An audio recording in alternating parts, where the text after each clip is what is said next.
So here's the problem with the stock bushings. Inside, we got a little sleeve that the bolt runs through, but inside, the bearing has completely disintegrated. And I don't know why they went with that kind of style, but we're going to change that. Make it better, make it last longer. Just tons of bearing. So yeah. And there's already a problem because there's a winch right in the way. But basically, take your tire off. We're going to take off this nut, this bolt, that bolt for the top one, undo your brake line, and then undo this little guy too.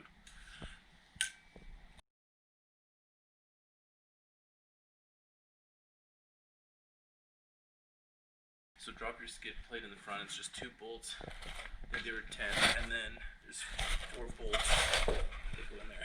1, 2, 3, 4.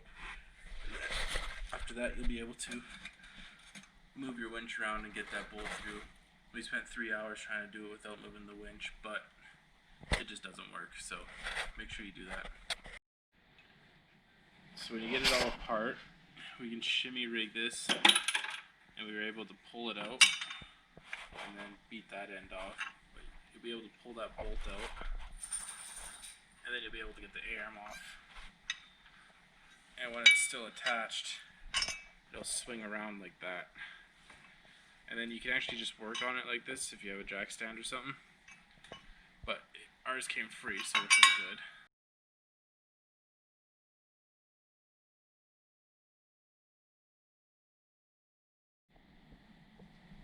Now to take the A-arm off, sometimes you might get lucky and it'll just pop off.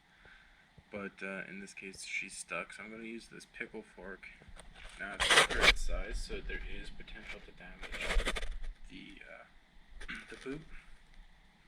So just be very careful if you need to. Basically just slide this right underneath, hit this end with a hammer, and it should pop this A-arm out. And then inside, you have the bearing and the sleeve that sits inside of it, like that. And then to get those sleeves out, you can use a 3/8 extension, hammer the piss out of it on that side, and pop them out. So this part, to get the new cap in, just kind of lubricant on it, like that. Make sure it's nice and square, and then just lightly tap it with a hammer.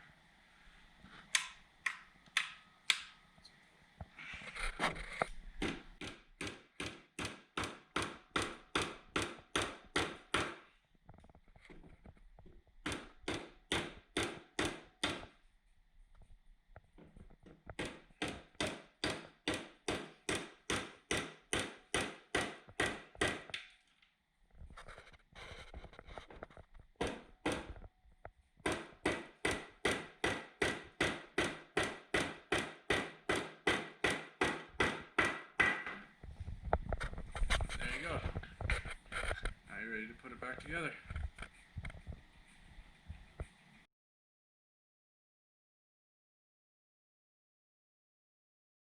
A-arm out, just take your 16 again, and your 3/8, put it inside there, just hammer that out.